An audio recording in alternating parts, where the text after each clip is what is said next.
Hello friends, good morning. આજના અમારા આ નવા વિડીયોમાં તમને જાણવા મળશે નર્મદાની ઉત્તરવાહિની પરિક્રમા. શું છે આ પરિક્રમા, એમનું મહત્ત્વ શું છે, સંપૂર્ણ માહિતી તમને આ વિડીયોમાં જોવા મળશે. કહેવાય છે કે નાંદોદ તાલુકાના રામપુરા ઘાટથી શરૂ થતી નર્મદાની ઉત્તરવાહિની પરિક્રમા શ્રદ્ધા, પૌરાણિકતા અને આધ્યાત્મિક અનુભૂતિનો અનોખો સંગમ છે. સામાન્ય રીતે નર્મદા નદી પશ્ચિમ તરફ વહે છે, પરંતુ અહીં તે થોડા અંતર માટે ઉત્તર દિશામાં વહે છે, જેથી એમને ઉત્તરવાહિની કહેવાય છે. હિન્દુ ધર્મમાં ઉત્તરવાહિની નદીને અત્યંત પવિત્ર અને પુણ્યદાયી મનાય છે. નર્મદા નદીને માતા રેવા તરીકે પણ પૂજવામાં આવે છે. માન્યતા છે કે નર્મદાના દર્શન માત્રથી જ પાપોનો નાશ થાય છે. રામપુરાથી સહેરાવ સુધી નર્મદા નદીનો આ ઉત્તરવાહિની પ્રવાહ આશરે 7 કિલોમીટર સુધી વિસ્તરેલો છે, જે યાત્રાળુઓ માટે વિશેષ આકર્ષણનું કેન્દ્ર છે. હેલો ફ્રેન્ડ્સ, સવારના 3:30 વાગી ગયા છે અને અમે અમારી નર્મદા પરિક્રમા શરૂ કરી દીધી છે રામપુરાથી. એવું કહેવાય છે કે બ્રહ્મ મુહૂર્તમાં નર્મદાની પરિક્રમા કરવી જોઈએ, તો એ ધ્યાનમાં રાખીને અમે પણ આ પરિક્રમા આજે શરૂ કરી છે. અમે અમારી યાત્રાની શરૂઆત વલસાડથી વાયા કાર કરી હતી. જો તમે પણ અહીં આવવા માંગતો હોય તો તમે નજીકનું સ્ટેશન અંકલેશ્વર કે ભરૂચ છે, જ્યાંથી આશરે 2 કલાકનો રસ્તો છે. 65 થી 70 કિલોમીટરનો ડિસ્ટન્સ છે વાયા કાર, અને ત્યાંથી તમે જઈ શકો છો રામપુરા. રામપુરા એ રાજપીપળાથી 15 થી 20 કિલોમીટરનું ડિસ્ટન્સ છે, અને ત્યાંથી તમે તમારી શરૂઆત કરી શકો છો. અમે અહીં શરૂઆત આજે રામપુરાથી કરી છે, જ્યાં રણછોડજીનું મંદિર છે ત્યાં મંદિરે દર્શન કરી અને અમારી આ પરિક્રમાની શરૂઆત કરી હતી.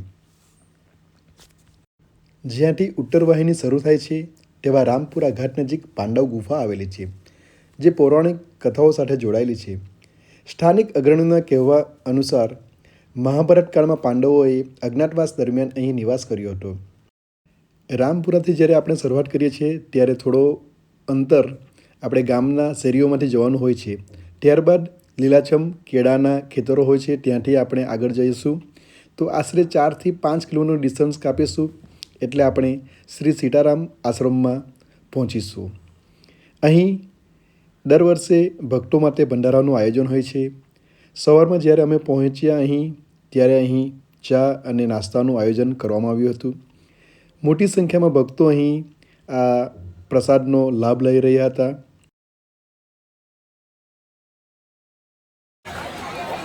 એક ખૂબ જ સરસ સેવાનું કામ અહીં થઈ રહ્યું હતું. સીતારામ આશ્રમ દ્વારા અહીં સવારમાં ચા અને બ્રેકફાસ્ટ આપવામાં આવી રહ્યું હતું. બધા જ ભક્તો અહીં એનો લાભ લઈ રહ્યા હતા. અહીં સુખકારી હનુમાનજીનું મંદિર પણ આવ્યું છે, એના પણ અમે દર્શન કર્યા.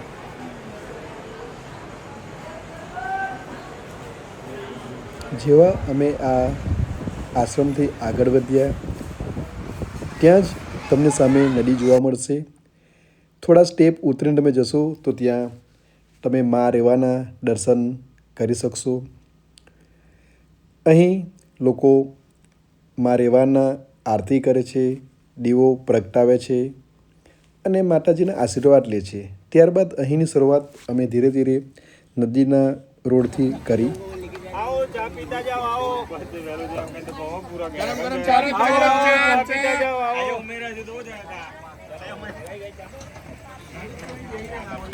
નદીના કિનારે ખૂબ જ સરસ રોડ બનાવવામાં આવ્યા છે, જેથી ભક્તોને ચાલવામાં કંઈ તકલીફ ના પડે, અને ઠેર ઠેર અહીં મા નર્મદાના ફ્લેગ પણ ફરકાવવામાં આવ્યા છે. આપ જોઈ શકો છો. સવારના 4:30 વાગી ગયા છે અને અમે અહીં નદીના કિનારે જઈ રહ્યા છે. આ વર્ષે ઘણા કેમ્પનું આયોજન કરવામાં આવ્યું છે, જ્યાં તમને સવારમાં બ્રેકફાસ્ટ બધાને આપવામાં આવી રહ્યો છે. ઉત્તરવાહિની પરિક્રમા લગભગ 14 કિલોમીટર જેટલી લાંબી છે, પરંતુ તેમનું ધાર્મિક મહત્ત્વ ખૂબ જ વિશાળ છે. આ પરિક્રમા મુખ્યત્વે રામપુરા ઘાટથી કીડી-મંકોડી અને સહેરાવ ઘાટ અંદાજે 7 કિલોમીટર, ત્યારબાદ નદી પાર કરીને તિલકવાડા ઘાટથી રેંગણ ઘાટ સુધી અંદાજે 7 કિલોમીટર પસાર થઈ અંતે ફરી રામપુરા ઘાટ પર આ પરિક્રમા પૂર્ણ થાય છે. નમામિ દેવી નર્મદે નર્મદે હર. અહીં ભક્તો માટે ખૂબ જ સરસ આરામ માટેની વ્યવસ્થા કરવામાં આવી છે. અહીં ભક્તો આરામ કરી શકે છે. જેમ જેમ તમે આગળ વધશો તેમ અહીં એક અસ્થાયી પુલનું પણ આ વર્ષે નિર્માણ કરવામાં આવ્યું છે. અમે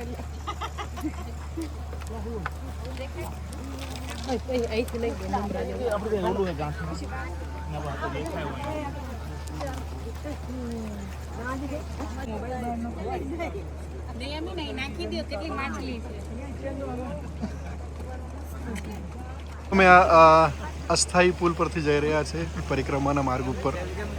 નર્મદા નદી જ્યારે ક્રોસ કરવી હોય ત્યારે આ અસ્થાયી પુલ ઉપરથી જવું પડે છે. ખૂબ જ સારી વ્યવસ્થા અહીં તંત્ર દ્વારા કરવામાં આવી છે.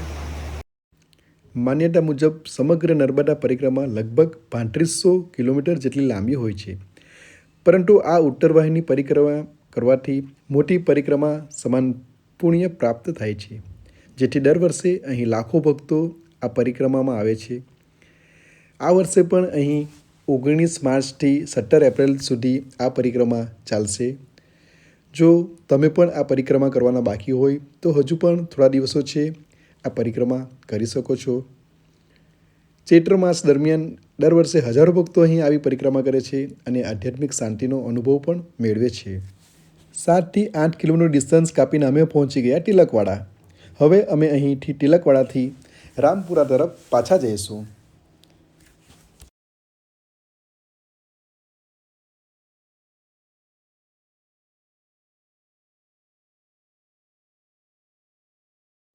કપાસના ખેતરો તેમજ કેળાના ખેતરો વચ્ચેથી પસાર થતાં થતાં અમે હવે પહોંચી રહ્યા છીએ શ્રી કપિલેશ્વર મહાદેવના મંદિરે.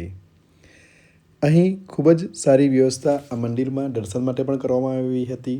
તેમજ આ વર્ષે અહીં કેમ્પનું પણ આયોજન કરવામાં આવ્યું હતું, જ્યાં ભક્તો માટે સવારમાં ચા અને બ્રેકફાસ્ટ પણ મળી રહ્યા હતા.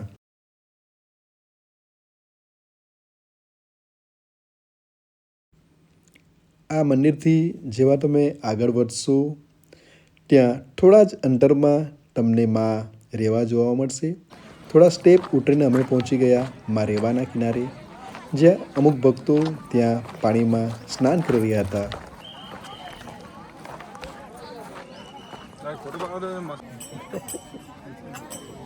આપણા નહોતા હું તો અહીંયા પહોંચ્યો તો કે મને ચાલો ભાઈ બહાર એ બધા આવે જ છે કે સિટી વાંચતા હતા એમ નહીં લીધું કાઢીથી જાય એટલે પેલા મત કીધું જોયું હતું હે બસ આમ પછીના છે તળિયામાં છે બેલેન્સ રાખવાનું થોડું કેવર આવે બાકી કંઈ વાંધો નથી. તુહી ઓમ શ્રી દત્તા ઓમ અવધૂતા તુહી ઓમ શ્રી દત્તા ઓમ ગુરુ અવધૂતા તુહી ઓમ શ્રી દત્તા ઓમ ગુરુ અવધૂતા તુહી ઓમ શ્રી દત્તા તુહી ઓમ શ્રી દત્તા ઓમ ગુરુ અવધૂતા તુહી ઓમ શ્રી દત્તા ઓમ ગુરુ અવધૂતા તુહી ઓમ શ્રી દત્તા ઓમ ગુરુ અવધૂતા તુહી ઓમ શ્રી દત્તા તુહી ઓમ શ્રી દત્તા ઓમ ગુરુ અવધૂતા તુહી ઓમ શ્રી દત્તા.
આશરે 4 થી 4.25 કલાકનો સમય અમને લાગ્યો હતો અને અમે આ ઉત્તરવાહિની પરિક્રમા અમારી અનસીન ભારતની ટીમ જોડે આ વર્ષે સફળ રીતે પૂર્ણ કરી અને ત્યારબાદ અમે પહોંચી ગયા રામપુરા શ્રી રણછોડજીના મંદિરે.